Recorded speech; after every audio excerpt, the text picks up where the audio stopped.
It's no surprise that giving millions of dollars to someone with minimal common sense doesn't tend to work out too well. But that's exactly what can and does happen every now and then thanks to a little thing called the lottery. If you're ready to learn about the myriad of ways you can blow through millions fast, let's take a look at the dumbest lottery winners of all time. Evelyn Adams. There are many reasonable ways to use your money if you win the lottery, but gambling it all away is definitely not one of them. Evelyn Adams was a clerk at a convenience store who won the lottery not once, but twice in 1985 and 86, winning a combined total of $5.4 million. Both wins occurred in the span of just 4 months after she began spending $100 on the lottery every week. But don't be swayed into thinking doing something like that substantially increases your chances of winning. The odds were still astronomically against her. She just got extremely lucky. Evelyn's big wins paid out at $218,000 a year rather than all at once. But this inability to blow it all in one go wouldn't stop her making some colossal mistakes. After giving a lot of her winnings away to family and friends, and losing huge amounts on failed business deals, she decided it was time to hit the tables. She became a regular at Atlantic City's finest casinos, and was someone the owners were overjoyed to welcome in. Not because of her personality, but because she was unlucky enough to lose every dime of her lottery winnings on the tables, lining the casino owners' pockets in the process. As they say in Vegas, the house always wins. Janet Leigh. At 52 years old, Janet Leigh's life underwent an enormous unexpected change when she won a whopping $18 million in 1993. She quit her job at a wig shop, moved her family into a $1 million house in St. Louis, and began donating a ton of money to charity. She became a big political donor, owning her tableside seating with Bill Clinton at donor shindigs. But despite her humble beginnings as a South Korean immigrant, she developed a taste for luxury that exceeded the $620,000 of her winnings she was receiving yearly. She leased cars and borrowed millions from banks to keep her lifestyle going and to hide the truth of her financial instability from the public. Just 8 years after winning the lottery, she filed for bankruptcy and $2.5 million of debt. The lesson? If your taste is so classy that $18 million won't cover it, you might have a problem. Denise Rossi. In 1996, Denise Rossi won the California lottery. Instead of telling her husband, like she probably should have, she kept it secret and attempted to get a divorce with an expedited settlement. Unfortunately for Denise, her husband found out about her win, and the court ruled that she'd failed to comply with asset disclosure laws. She hadn't even disclosed her winnings to her own attorney, who could have helped her hold on to the cash had he been made aware during the divorce proceedings. By default, as per the law, her husband received the entire undisclosed $1.3 million prize. Whoopsie. AMERICO Lopes.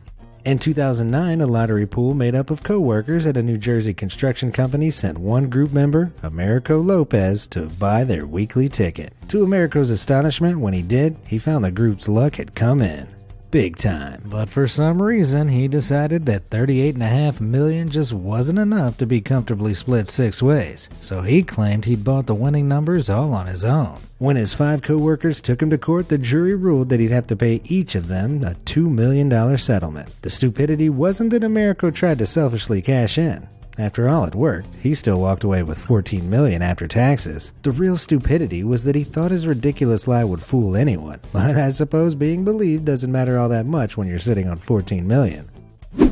Bud Post. In 1998, Bud Post pawned a ring for $40. The lottery tickets he bought with the cash turned out to be the best investment he'd ever make, since he won $16.2 million. But things started going south when Bud's on and off girlfriend took a third of the winnings, claiming in court she was the one who'd bought the tickets for him. Bud's brother was also out for his money and hired a hitman to try and kill him, which luckily for Bud failed. Christmas dinner must have been awkward that year. Following this brush with death, Bud splurged on houses, cars, an airplane, and a boat. These purchases began to dwindle his funds, which was made worse by constant legal fees resulting from one of Bud's unfortunate habits. That being, blasting his shotgun in the direction of people who came by his house to collect their debts. On top of that, the alimony cost of 6 separate divorces eventually led to Bud spending his elderly years on food stamps with over $1 million in debt. Alex Toth. When Alex Toth purchased the lottery ticket that would win him $13 million, he had a grand total of $25 to his name. He also had a wife, Rhoda, and 6 kids from previous relationships, so that $25 would have really needed to stretch. But when the big win came, Alex and Rhoda decided to spend 3 months living in a $1,000 a night hotel room in Las Vegas. They gambled, shopped, and dined constantly, and visited non-stop live shows, living the dream. But eventually they grew tired of the Vegas life. They bought a large trailer home in Florida and settled down. But drama soon came a-knocking. In true trailer park fashion, Rhoda accused her son of killing their dog and setting their car on fire after they withdrew his allowance. Not long after that, the Toths filed for bankruptcy in the aftermath of their Vegas adventure. To top it all off, they were convicted of tax fraud for falsifying gambling losses to avoid paying some of their lottery winnings to the government. In the years that followed, the downward spiral continued, and Alex was arrested multiple times for drug dealing and writing bad checks. Eventually, their fortune was so diminished that the Toths had to move in with Rhoda's son, the same one she'd previously accused of trying to kill her dog. After a short while in that less than ideal living situation, Alex Toth died, without even that original $25 to his name. Amanda Clayton. Amanda Clayton won $1 million in the lottery in 2011, which might seem humble compared to other lottery winners. But for a single mom without a job living on welfare, $1 million can go a very long way. That being said, people who win $1 million don't usually have much reason to continue claiming welfare. Amanda saw things differently though and continued to collect $200 every month in the form of government food assistance checks. When a reporter asked her about this, she doubled down, claiming that as she was still unemployed, there was really no reason she shouldn't receive welfare. In her words, "And I have bills to pay. I have 2 houses." Unsurprisingly, the local families who really did need welfare didn't share her viewpoint, and public outrage ensued. In the aftermath, Amanda was arrested and charged with welfare fraud, and just a year after winning, died of a drug overdose. I guess it goes to show, recklessness and greed are a dangerous mix. David Lee Edwards.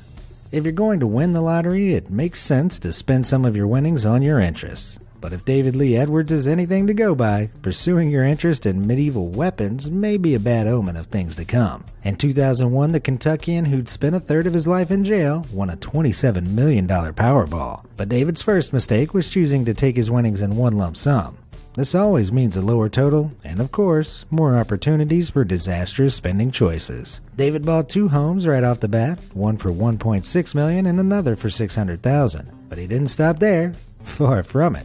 He bought a Lamborghini Diablo, a Dodge Viper, a private jet, and a $35,000 Hummer golf cart. Save for the golf cart, those all are fairly normal rich people flexes. But as I mentioned, David was also into medieval weaponry and spent lavishly on a collection of around 200 antique swords and armor sets. But no amount of antique, sharpened steel could save David from his other relentless appetite: drugs, which drained his bank as well as his health. Just 5 years after buying his winning ticket, he was broke, living in a storage unit. Soon after that, he died, leaving nothing behind for his daughter, who he'd promised to provide a great life for. So if you win big and want to do your family proud, avoid swords, shields, and syringes.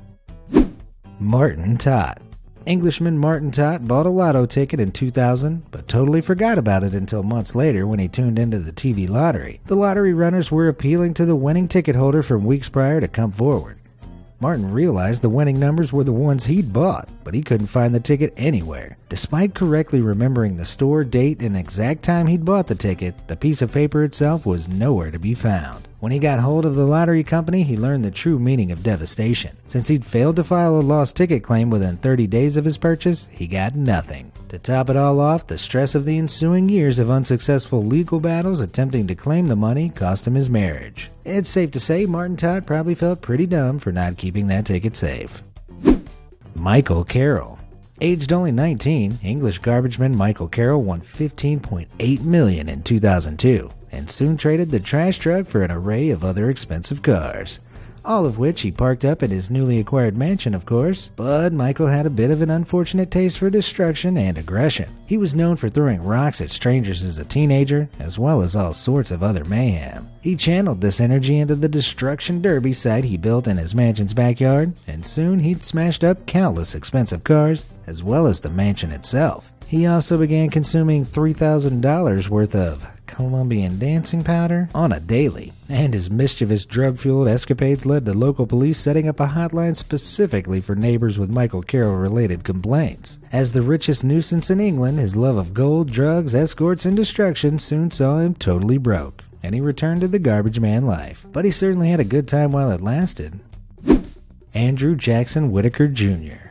He may share half a name with a former president, but that's about as far as anything resembling presidential wisdom went for Andrew Jackson Whittaker Jr. The West Virginian won an unbelievable $314 million in 2002, but had an odd habit of keeping massive chunks of it in cash form. Because of this, $545,000 that he kept in his car was stolen in a single break-in. More lumps of cash were taken in similar circumstances, but the biggest losses of all revolved around a very familiar type of place: casinos. Andrew had a serious gambling problem, and his big bet losses became so bad that he was sued by a casino for bouncing $1.5 million in checks. With endlessly costly legal battles with other people he owed money to, as well as near constant charitable donations he could no longer afford, his enormous fortune soon dwindled away. The full $314 million was gone in just 4 years. But hey, at least he got to keep his cowboy hats.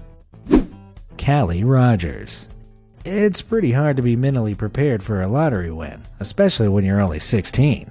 But after winning $3 million in 2003, 16-year-old Callie Rogers insisted she'd spend it wisely. Over the following years, however, she bought 4 houses, a bunch of cars, and had multiple expensive boob jobs and other cosmetic surgeries. She also got into the habit of buying gifts in the form of cars for whoever her boyfriend was at the time. Like other winners with a lack of guidance, she developed an unfortunate habit for the, white powdered variety of things, which proved both expensive and unconducive to logical decision-making. Now she's burnt through enough of her winnings that she has to work as a cleaner to provide for her kids. That said, she claims that now, for the first time, she feels like she has everything she needs. That may be true, but I'm sure having $1 million or so still laying around wouldn't go amiss.